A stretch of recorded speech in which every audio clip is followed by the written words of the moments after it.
할렐루야. 아멘. 오늘 말씀의 제목은 드러냄과 회복입니다.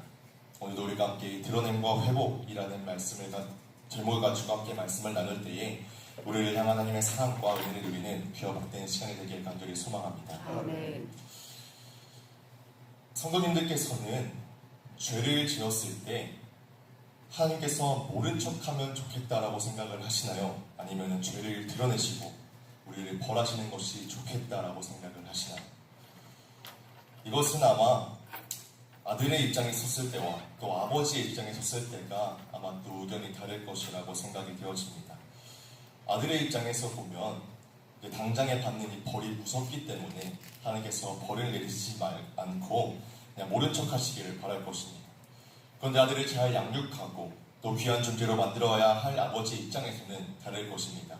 당장에는 마음이 아파도 미래를 바라보며 잘못을 지적하여 다시는 그 잘못을 범하지 않게 하려고 다그치고 죄를 또 고백하게 할 것입니다. 물론 제가 아버지가 돼본 적은 없어서 그 모든 마음을 제가 다 알 수는 없겠지만 그래도 짧은 이 사역을 하면서 청소년부 아이들을 보면서 부모 아닌 부모의 또 그런 마음을 품게 되는 때가 많은데 정말 또 이 마음을 저로서는 제가 다 이해한다고 말씀드릴 수는 없어도 성도님께서는 다 잘 아실 것이라고 저는 분명하게 생각이 되어집니다. 이렇게 우리가 아들과 아버지의 입장에서 죄에 대한 우리의 대답이 달라지게 되는데 하나님과 우리의 관계는 과연 어떠한가요? 하나님은 분명히 우리의 아버지이십니다. 때문에 하나님은 우리를 아버지의 마음으로 대하고 계십니다. 죄를 반복하지 않기를 바라시면서 죄를 미워하기를 바라시면서 또 죄로 인해 아들의 지위를 잃어버리지 않도록 적절하게 우리에게 벌을 내리십니다. 만약 우리가 죄를 지은 것에 있어 방치하신다면 우리는 점점 죄의 늪에 빠져서 죄의 짐에 눌리게 될 것입니다. 그래서 자신이 서야 할 자리에 서지 못하고 또 자신이 해야 될 일들을 감당하지 못하는 안타까운 일들을 겪게 될 것이죠.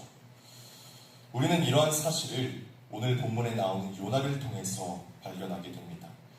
만약 하나님께서 요나의 죄를 모른 척 하셨다면 요나는 그의 생각대로 무사히 다시스에 갔을 것입니다.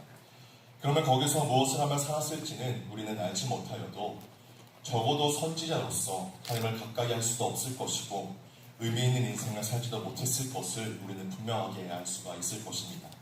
아마도 초라하고 비참한 존재로 요나는 살았을 것이겠죠. 하나님께서는 우리가 우리 자신을 생각하는 것보다도 우리를 더 생각하십니다.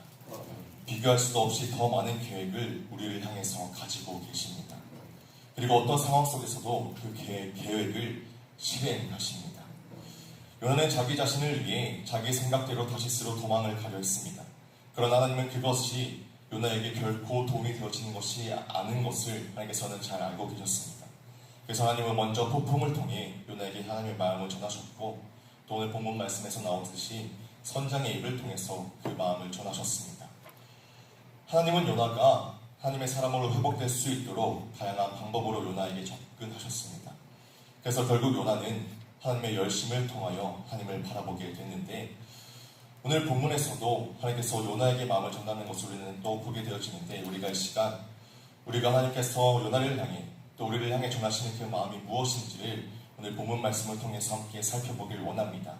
그래서 그 요나를 향해서 역사하신 하나님의 놀라신 그네가 우리 가운데도 함께 해주셔서 우리가 함께 회복을 누리는 귀복된 시간이 되길 간절히 소망합니다. 먼저 하나님께서는 우리의 죄를 드러내십니다. 오늘 본문을 보면 본문에 등장하는 선장이나 사공들은 지중해의 항해길에는 거의 폭풍이 없다는 것을 잘 알고 있어서 본문에 나오고 있는 이 지금의 폭풍이 단순한 자연현상이 아닌 재앙이라고 생각하게 됐습니다. 하늘의 노여움이라고 생각한 이들은 누가 하늘을 노엽게 하였는지 제비뽑기를 통해서 가려내고자 하였고 그래서 결국 그 제비뽑기를 통해서 요나가 뽑히게 되었습니다. 그리고 또 계속해서 무리의 죽음이 이어지죠. 또 8절에서는 이 재앙이 누구 때문에 우리에게 임하였는가 말하라. 내 생업이 무엇이며 내가 어디서 왔으며 내 나라가 어디며 어느 민족에 속하였느냐 하니 라고 하면서 이 생명의 위협을 받는 사람들은 요나를 계속해서 다그치고 엄청나게 다그치며 물었을 것입니다. 그래서 결국 요나는 이들의 성화에 못 이겨서 자신이 누구인지 답변하지 않을 수가 없었죠. 민수기 22장 28절은 하나님께서 나귀의 입을 열어 어리석고 고집센 발람의 죄를 깨닫게 하시는 장면이 기록되어 있습니다. 그리고 그 하나님께서 이번에는 제비뽑기라는 그 방법을 통해 요나의 죄를 많은 사람들 앞에서 드러내시고 죄를 깨닫게 하셨습니다. 또한 이제 하나님은 요나로 하여금 사람들 앞에서 죄를 고백하는 과정을 통해 정체성을 회복하게 하셨습니다. 앞서 말한 것처럼 하나님은 요나를 사랑하시기 때문에 그의 죄를 드러내셨습니다.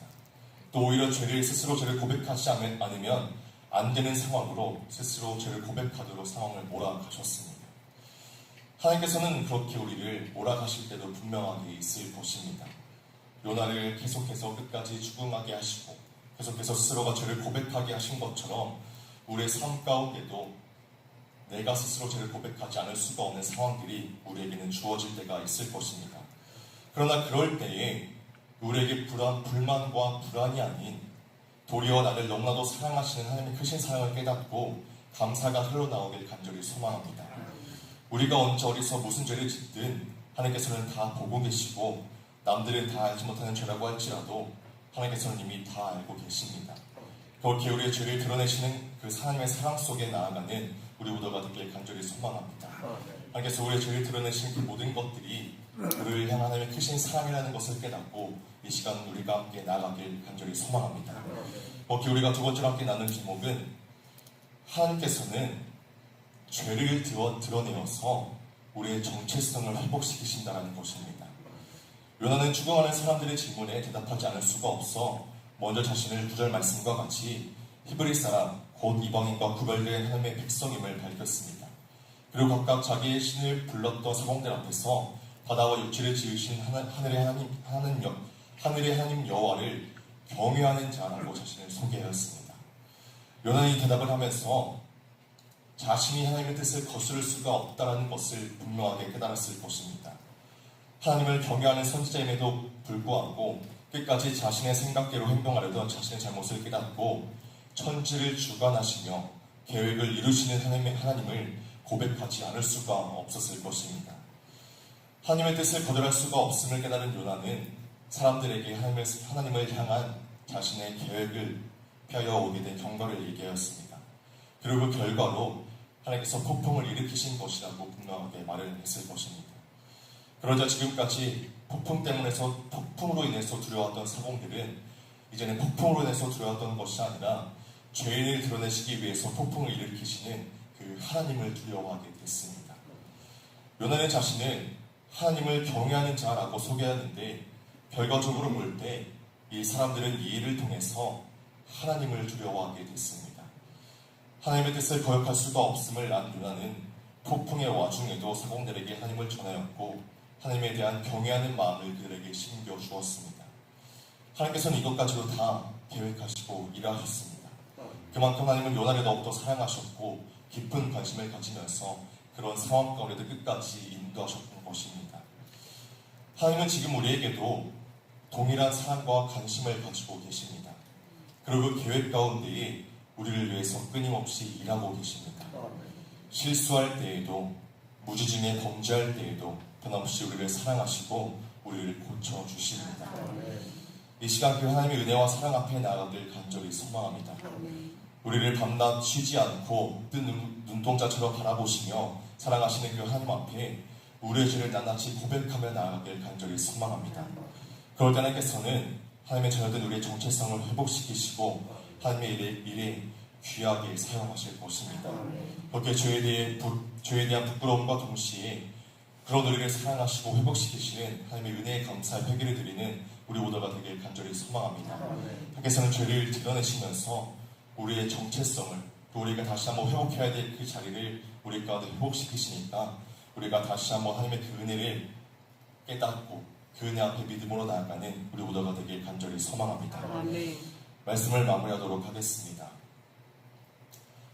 하나님께서는 우리의 죄를 다 아시고 결국 드러내십니다. 그러나 그 드러냄은 우리를 징계하고 부끄럽게 하려 함이 아니라 우리를 고치시고 더욱더 단단하게 만드시기 위함입니다. 아멘. 이 시간 그 은혜와 사랑 앞에 모든 것을 내려놓길 간절히 소망합니다. 이미 모든 것을 아시는 하나님께서 우리가 스스로 고백하고 회복하길 원하고 계십니다. 주중에서도 우리를 떠나지 않고 또 사랑하시는 하나님을 믿고 의지하여 우리 정체성을 회복하고 하나님의 일에 귀하게 쓰임받는 저와 모든 성도들 되시길 간절히 축복합니다. 이 시간도 우리를 향한 하나님의 크신 계획과 사랑을 다시 한번 깨닫고 우리가 다시 한번 남들은 알지 못할지라도 정 우리 가운데 남들에게 고백하지 못하는 그 죄악을 하나님 앞에 믿음으로 고백하고 나아가는 우리 모두가 되길 간절히 소망합니다. 그럴 때 하나님께서 우리 가운데 부끄러움으로 책망하는 것이 아니라 우리를 고치시고 다시 한번 은혜의 자리로 회복시키실 것을 틀림없이 믿으니까 우리가 다시 한번 그 은혜를 경험하길 주님의 이름으로 간절히 축복합니다. 함께 기도하도록 하겠습니다.